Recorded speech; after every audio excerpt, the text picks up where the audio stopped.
Hello, everybody, and welcome to LeaderShipping. This is a podcast ran by Sifted. It's powered by Sifted's logistics intelligence. It's hosted by me, Caleb Nelson.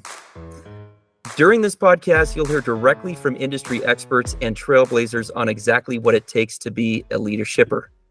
Now, let's jump in. We've got really, at this point, one of our first guests is, I can't think of anybody better than some of the industry trailblazers that have started in Parcel. Some of you may know our first guest from LinkedIn and his many articles with Parcel magazine.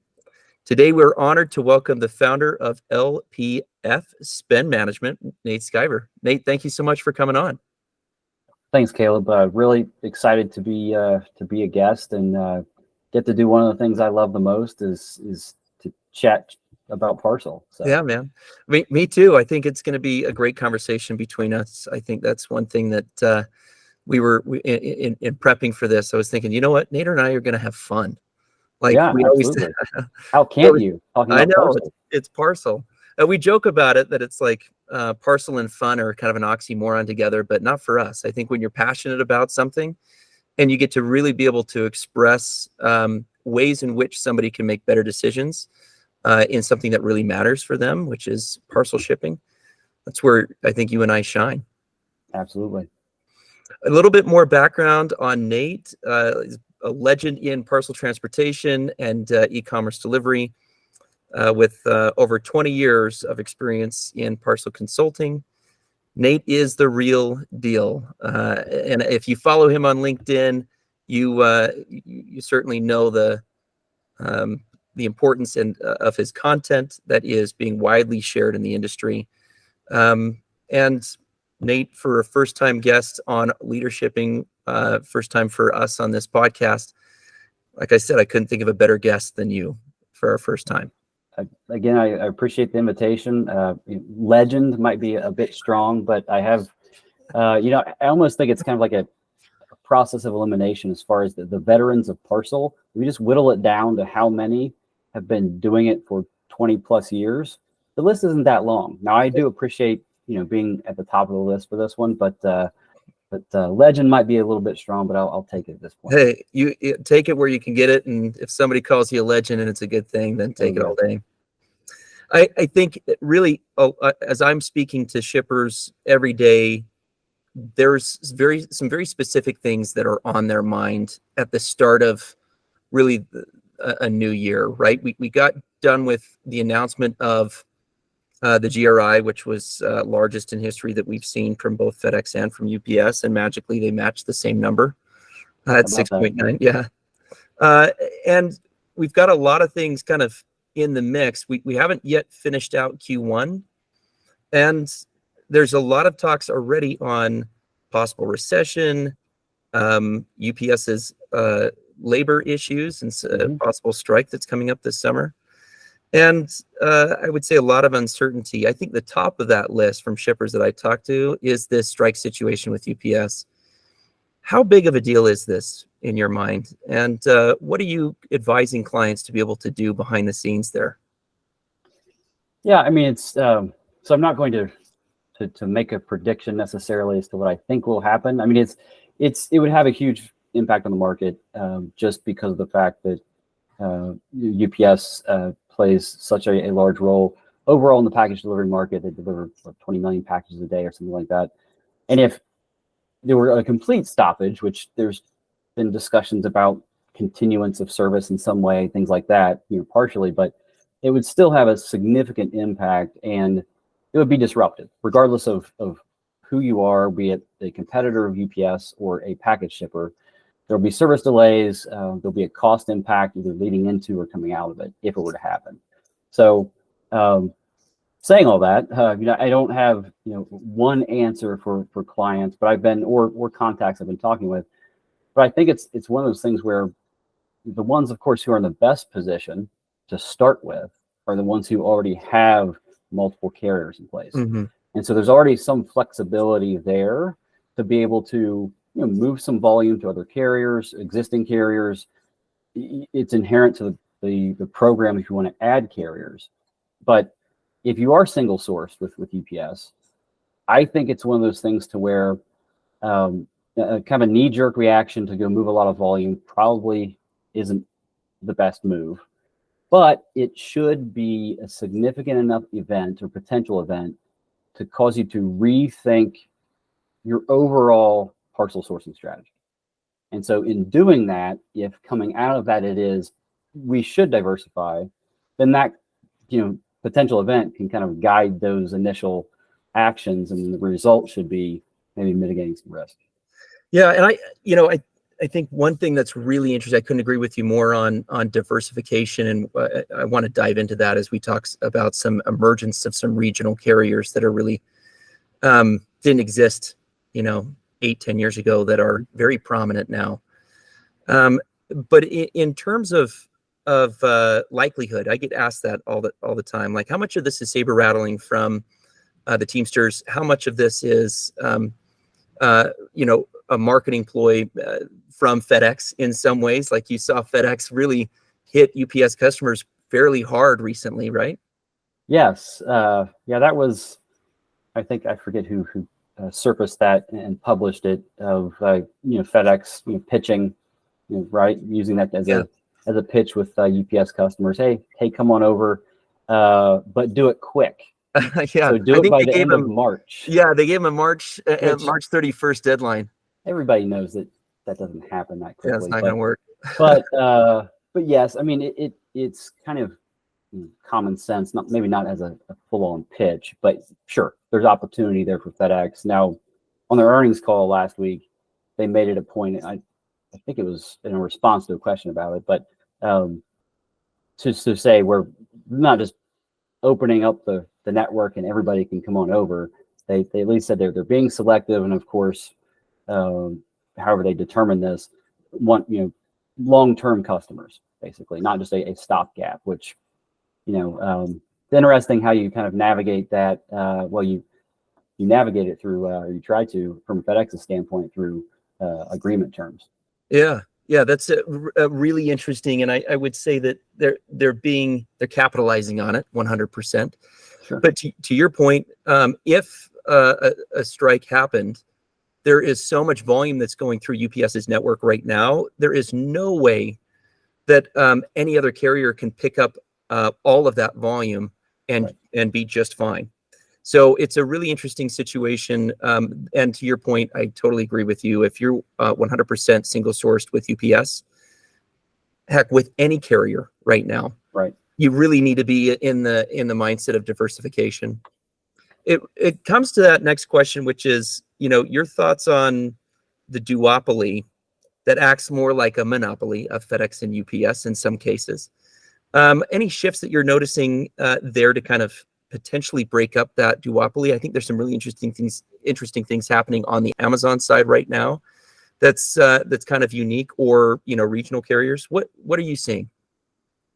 Yeah, I mean, I think there's definitely a lot happening, has been in the market the last at least 3 years or longer, with more delivery providers in the market. I guess better technology to execute decisions intelligently about which carriers to use when, and better data and an intelligence on the expense and the delivery performance. So all of those things lend itself to should at least shippers having more options and being able to really design and build a program that isn't just UPS and FedEx with small pieces of volume elsewhere, which is what kind of happens a lot of times, because you start with this single sourced or all of your volume, or almost all of it, with one carrier, and you look at it as, how can I fit things in, instead of looking at it as, let me design my program the way I think it should be, and then decide which carriers are best to meet those needs. And so there's been, you mentioned, new delivery providers, regionals have played a more prominent role in the market. All that said, last I checked, which there's not a lot of great data on this holistically, at least. Yeah. UPS and FedEx still have a pretty good stranglehold in the market from a third-party standpoint. And so I think it actually requires a mindset shift, which is not easy, from package shippers or more package shippers to be pursuing these solutions that are there and not just trying to fit small pieces into the program. There's no shortage of options. So I think be pretty creative and develop a program that isn't just UPS or FedEx and then small pieces elsewhere. Yeah, and I think you're extremely rare. I think one thing I really respect with you, Nate, is you come from the other side of the table, working directly with shippers, as a customer of FedEx and UPS. You've done this before, where you've diversified and reached a chunk of the United States in a Prime-like experience of like a 2-day delivery. And if my memory serves me correctly, you didn't do it with 5 or 10 different parcel carriers. We're not talking about diversifying with a substantial amount of parcel carriers. We're talking about being very selective on the partner carriers you bring on, and having a very good game plan and understanding your data so that you can know which, how much to give to what carrier, which area of the United States are they going to service, and what's going to be the biggest bang for your buck. I think that's a really interesting call out, is oftentimes we get shippers that say, man, I don't have the bandwidth to take on diversifying and bringing on 5 parcel carriers in my network right now. And I don't think you need to do that. Yeah, it obviously depends on a lot of things around the amount of volume, the type of company, whether it's true retail with stores and e-commerce.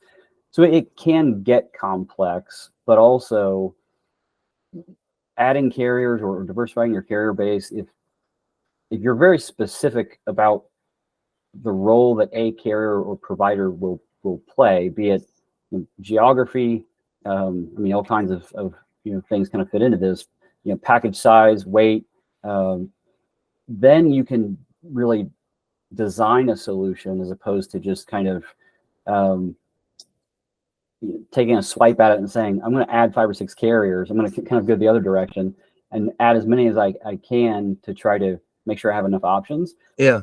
Like you said, there's plenty of data to inform decisions ahead of time. There's data to then allow you to adjust along the way. It's not a once a year type event. It's a continual process. Doesn't mean you change things all the time, but managing and monitoring, say, the changes you did make, and just like any other type of project, to see if the results are what you expected. If they're not, there's plenty of data to tell you why, and then you can continue to make changes. And so I think that's where, again, the post, the data on the expense, delivery performance, incredibly critical, and then technology to execute multi-carrier is, far better than it was even 5 years ago, probably. Yeah. There's been an emergence, and I would say COVID's been a really big help for that. In a lot of technology that did not exist 5 years ago that is very prevalent today. You have a lot more options. I'm curious, when you're talking to shippers, to customers of FedEx and UPS, and you're talking about diversification, what stands in their way? What's one of the biggest issues that you're seeing that's facing them? Is it on the technology side, as far as, hey, look, I only create shipments and labels through UPS World Ship, and I'm siloed based upon where I can actually perform those label creation and or decision of which carrier gets what?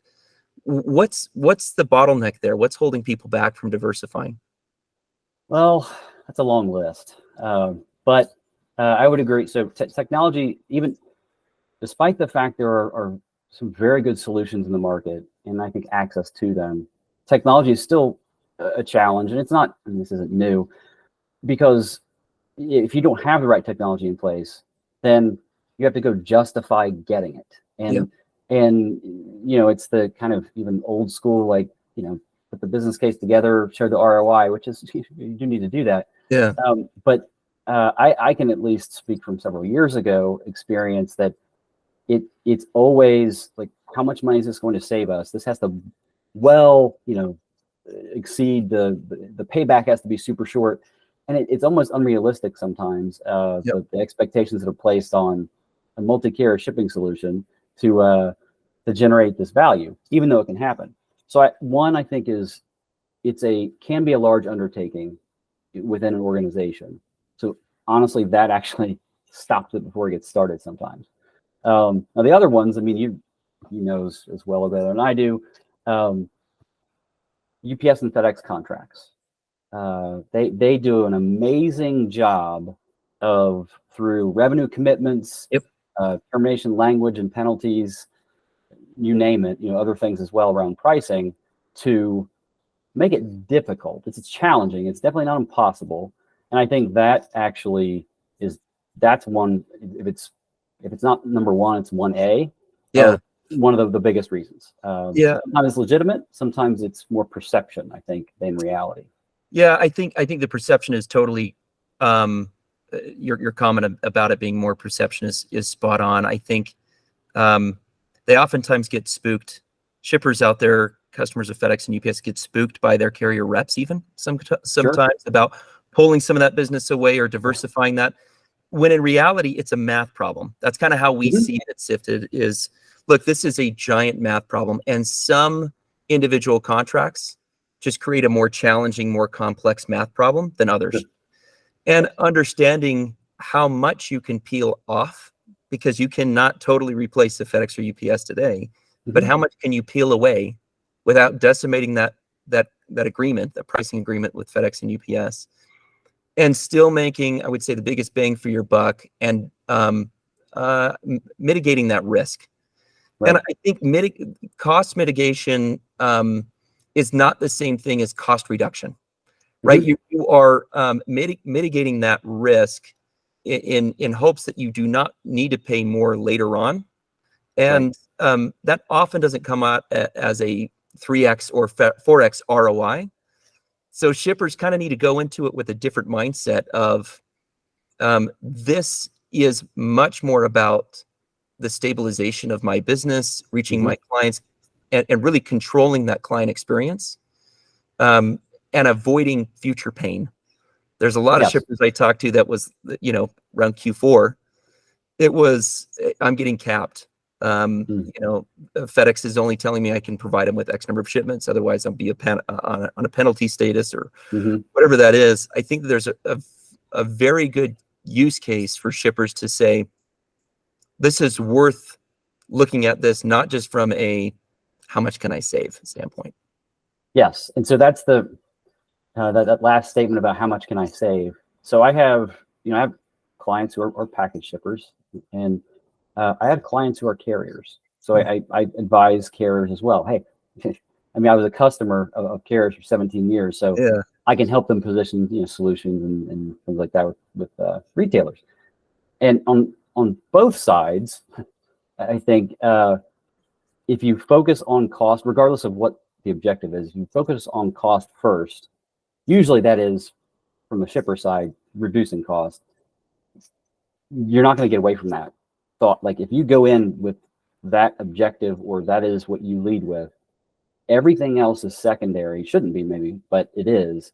And you always end up just focusing on the expense reduction in this case. So I completely agree. And like, one of the things that way I choose to look at it is, so let's say that you do have an opportunity to diversify, provide better service in certain areas, maybe some flexibility, risk mitigation, operationally, whatever it is. And that actually results in a slight total program cost increase.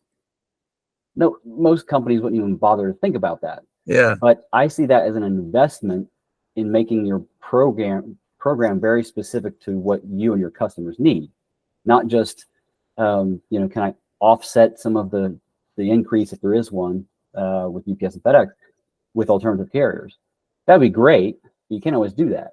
And as soon as that number doesn't, see a 5+% reduction or whatever the objective is, everybody just stops thinking about it. Yeah. Which I think is a big mistake. I do too. I also see, it's just the way there's been a major sea change in the way that business is being done in the parcel industry, from clients even negotiating with FedEx and UPS of the old adage of give me what I want or I'm going to pull my business. Mhm. In a lot of cases, it just doesn't work the same anymore. And so approaching it in different ways and having a more open mindset of understanding, I got to look at my data. I've got to be more, I would say, more informed than I probably ever have before. Mhm. I have to work with my partner carriers in an unemotional state that really is backed by data and logic that requires me to make a move in this way because I need to do X in order to benefit my organization. And it goes to that mindset of cost mitigation versus cost reduction.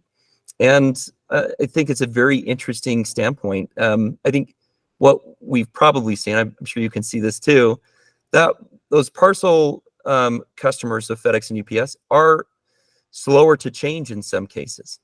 Sure. You know, they've been doing it the same way for a long time. And I've been one of them before. I agree. yeah, And it's interesting because that just concept of what we just talked about of diversification and not getting hung up really on the entirely on the revenue commitments and the impact of maybe some discount changes. It's interesting though, because this environment now from a pricing standpoint and just the market in parcel. So 2 years ago, yeah, well, 3 years ago, sure. Yeah, I can understand some hesitation to open up the contract and things like that because left and right, UPS and FedEx, it wasn't necessarily, I mean, it was an increase sometimes regardless of the revenue that was moved or retained. That's not the case right now. They actually need volume and revenue. Yep. And so that revenue is more valuable. I mean, depends on the profile of the packages, but it is. And so interestingly, thinking about making those changes from a package shipper standpoint, now actually UPS and FedEx, I mean, if you actually engage them, they may be making some concessions now too. And so you have I guess a more difficult decision sometimes with your diversification because now you're actually weighing it against maybe a slight reduction against UPS and FedEx. Not the case 2 or 3 years ago. No, and I think the name of the game really is walking that fine line between having a flexible program. Mm-hmm. I think flexibility, COVID's really taught shippers that they need to have a flexible program. And what I mean by that is they need to be diversified. They need to be able to jump to another carrier if they need to, or shift things around and not be behind the 8 ball where it takes them 6 to 7 months to bring on another carrier. Mm-hmm. And they need to be able to be nimble enough from a technology standpoint to adapt to some of those changes. Yep. And there is a 100% value that comes with that flexibility. And right now, the pendulum is swinging in favor of shippers. A lot of shippers know that, but without them doing something about it, it's not going to just automatically go to their favor anyways. They've got to act on it. We talked about FedEx and UPS getting very creative, and I think this was touched on with dynamic pricing that FedEx mentioned on their earnings release call. But the ever-present subject of fees, accessorial charges, we've seen some significant increases from FedEx and UPS. If you look at it, post-COVID, pre-COVID, and you kind of measure that gap, some of those increases are up 30% on a number of those accessorial charges. I'm interested to see, what changes need to be put in place for businesses right now in order for them to survive some of those substantial increases, because not every shipper out there is shipping socks in a nice 5 by 5 by 5 inch box. Mm-hmm. Some of their products just are oversized, and they're going to be considered ugly freight for FedEx and UPS. How do those shippers really kind of navigate through this and survive? Well, I mean, it's difficult, and so both of us have probably mentioned this in a couple of different ways. So again, this one is also, I think, where very, very good data, visibility into data, actionable data, insights to make decisions about. It's because really the physical kind of profile of the packages, and then some maybe some are also behaviors if you have third parties involved in with that. But that's why there are accessorial charges. It's to for FedEx and UPS to address somewhat a variance or some cost and then some in their network. And so having visibility into what's driving those accessorial charges is that's table stakes. You have to understand that before you know what you can or can't do about it. And I think so. There's part of it. You start there, and then of course, if it is with the UPS or FedEx, part of that can be addressed through negotiation, or if you have a contract that's coming up, obviously a competitive situation to bid it is much more effective. And then alternatives, it just depends. So delivery area surcharges, that's been a fun one. Just every year, of course the surcharges themselves go up 8 to 10% or so, depending. It might be a little bit more than that. The zip code list doesn't always grow, but it changes for sure. Yeah, and then a remote area, that's super DAF. Remote area surcharge is $13.25. And so if it's lightweight, then you've got options. You do have options with a postal work share carrier. Yeah. But it's not, you really don't. If it's oversized, like you mentioned, big and bulky, depending on the weight and the size, there's plenty of regional carriers who either have the same types of fees, or even though they discount them, or they won't take it. Yeah. 65 pounds. Yeah. Sorry, tough luck. And so there you do have limited options. But if you have the network maybe that aligns with, there's some final mile carriers who are a little bit more flexible on package size, as long as it's not 65 pounds, but the bulky part, they'll actually deliver that based on kind of like flat fee tiers. So there's options, but you have to start digging into those potential options. It first starts with knowing where to look to begin with, as far as understanding costs. I totally agree. I think you and I speak that same data language. That data and somebody's parcel data is really the language in which the carriers speak. Mm-hmm. And if you're looking to identify ways to either reduce cost, improve your client experience, or cost mitigation, like we talked about, you have to understand that data. Like it's not an option. I think 10 years ago you could get away with some of that stuff because it wasn't changing as frequently as it is. Mm-hmm. But the carriers have gotten so good at getting creative on changing some of that logic around. Sure. And it's not necessarily that this fee used to cost this and now it costs this. It's in a lot of cases, like you touched on, the logic in which that fee gets triggered. Mm-hmm.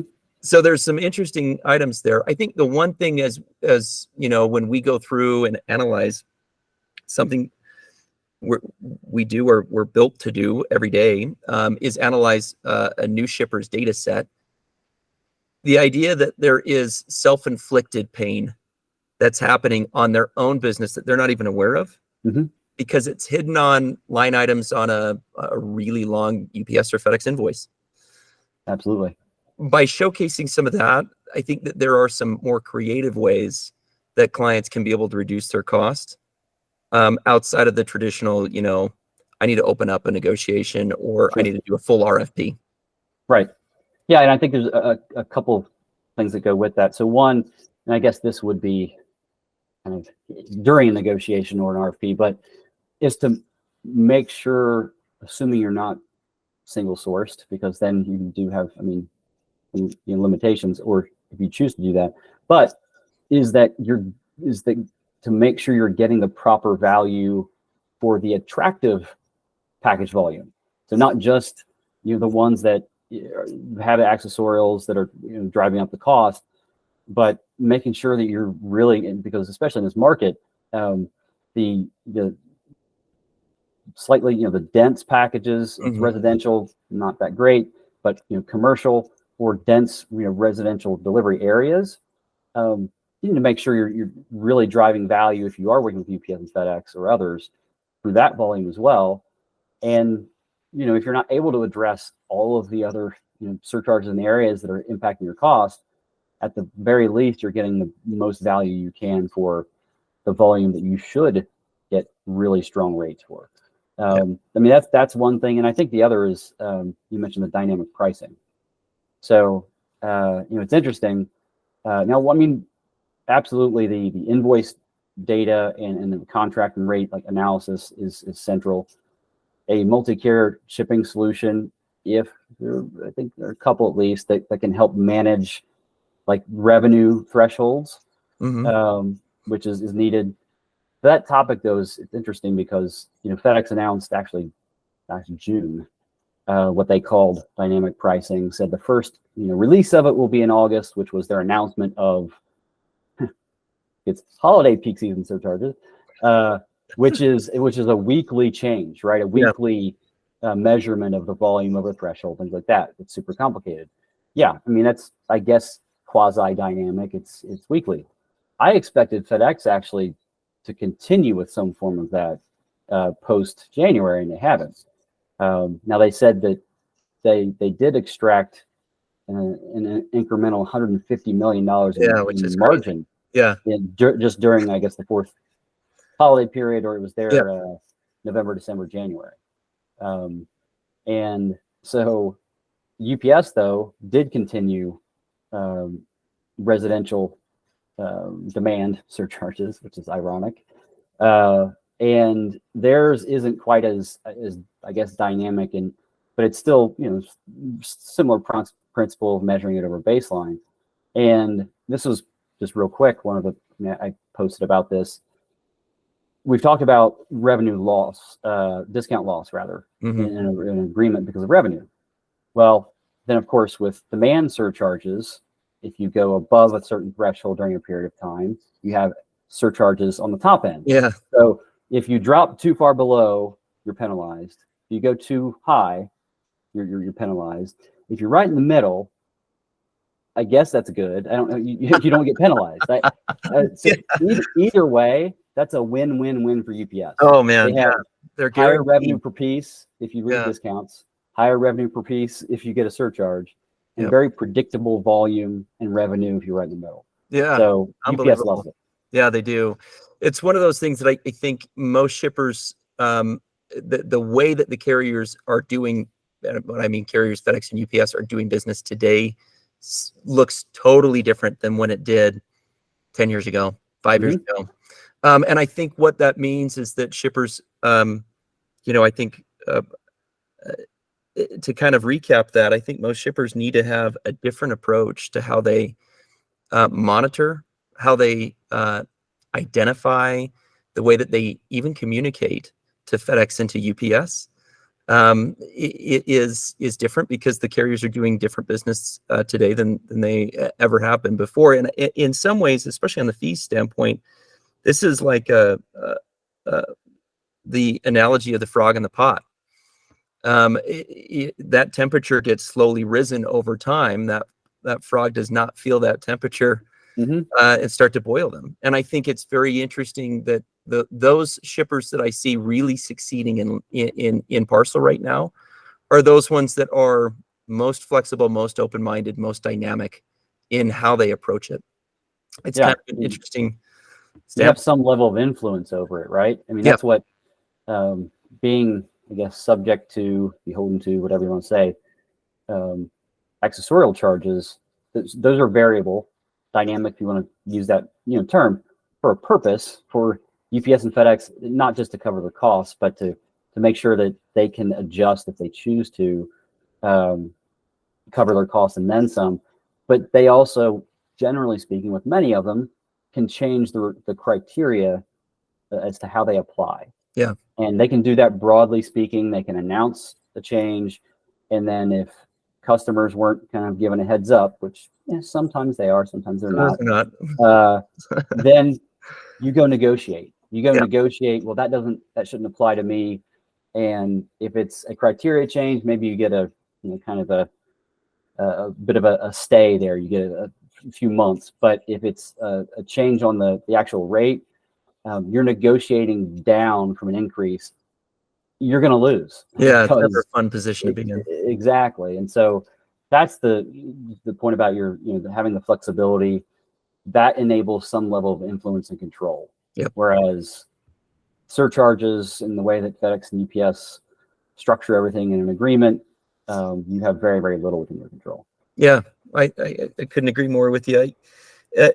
Parting comments or advice. If you were to give any kind of bullet point advice to shippers that are listening right now on what they need to prepare for, what they need to do, I know we touched on it all, but what would be your advice kind of summed up to shippers today? Yeah, I mean, I would say, so it's going to kind of restate some of what we talked about, but if a shipper doesn't already have a solution and a partner in place on parcel spend management, data analytics, that is the best starting point. And understanding where the expense is, but also a lot of those partners can help you understand your contracts to begin with, which is in and of itself an undertaking.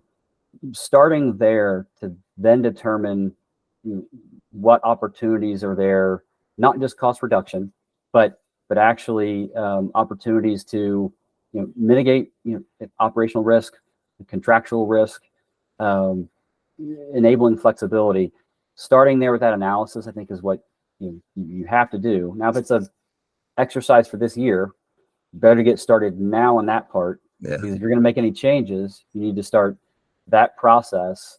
I mean, as soon as you can in Q2, realistically, to be able to get it ahead of peak. So I think start there. Very generically, I'm going to say have an open mind. Yeah. It sounds kind of very, very general, but oftentimes actually, package shippers, retailers, I was one of them for a long time, don't kind of have a predetermined, result they're looking for. Don't get locked into that. Try to start with your data, determine where you have opportunities, and then figure out how to solve them.